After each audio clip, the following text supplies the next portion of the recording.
Comfort ye my people. Isaiah 40, 1-5. Beloved one, I would now recall to your mind a passage in your scriptures in the book of the prophet Isaiah, for the message of Isaiah is appropriate in this day and time. I would ask of you to comfort ye my people, all of the seemingly separate individual expressions of the one Father, your brothers and sisters. Comfort ye my people. Speak to Jerusalem, to your brothers and sisters. For Jerusalem is not just a geographical location upon our Holy Mother, the earth. Jerusalem, down through the ages, has held for you many levels of meaning, and as you have the ears to hear, you will understand more and more depth of meaning. For the word Jerusalem comes from an ancient name, Hierosolima, meaning place of sacred peace. Hiero, as in the word you are acquainted with, hieroglyphics mean sacred writing. Hierosalmia, Salmia, most akin to Shalom and to Salem, meaning peace, the remembrance of oneness. The word Jerusalem in its ancient meaning serves to remind you of your sacred oneness. Everyone who seeks to abide in the remembrance of sacred oneness is of Jerusalem, the place of sacred peace.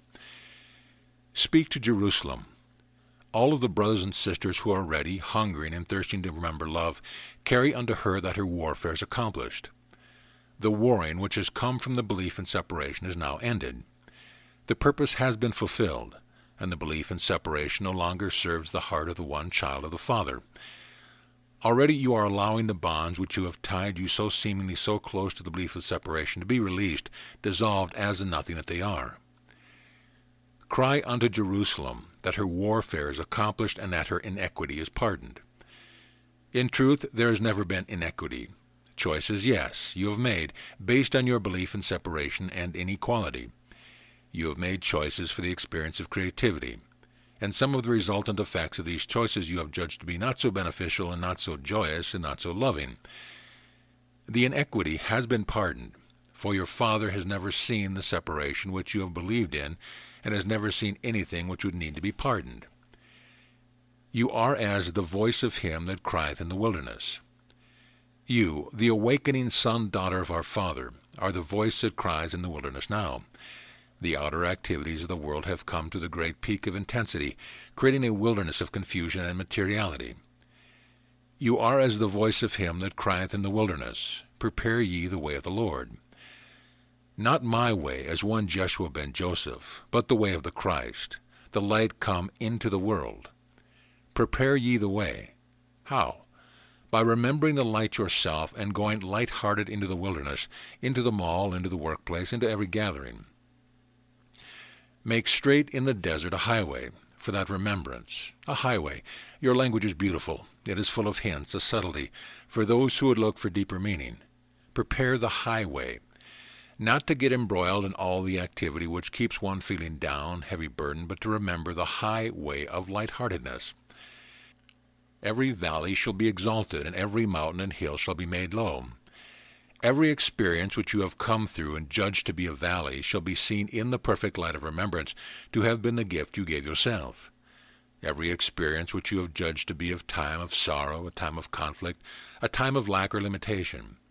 If I had only known, you've said it to yourself, however you knew even in the moment when you made the choice, that the gift was in the choice, therefore you chose it. Every experience shall be exalted, and every mountain and hill shall be made low.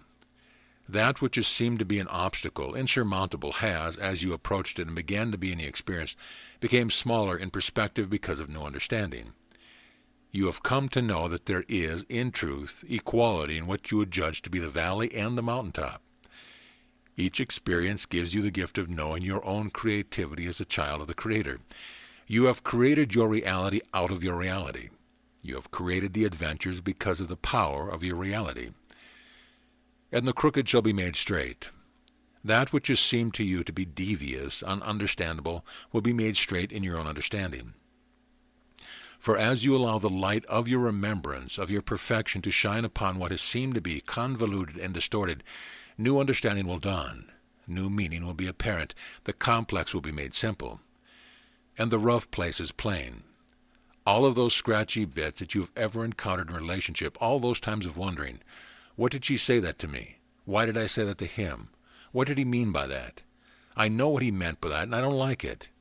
All of the times that the voice of the ego has disturbed the peace of the soul, those rough places are made plain in the remembrance that you are already perfect. You are already Jerusalem. You are already sacred peace. You are your Father's child in whom he is well pleased.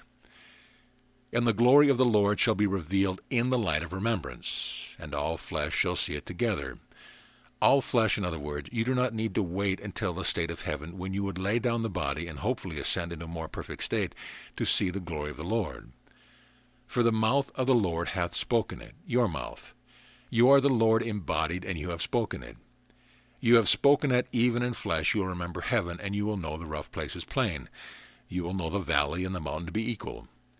You will know the crooked places to be no longer devious, and you will remember the joy of the Lord. Comfort ye my people. Take the message to them in this day and time. Speak to them that they are loved, that they are valued, that they have purpose. Comfort ye my people.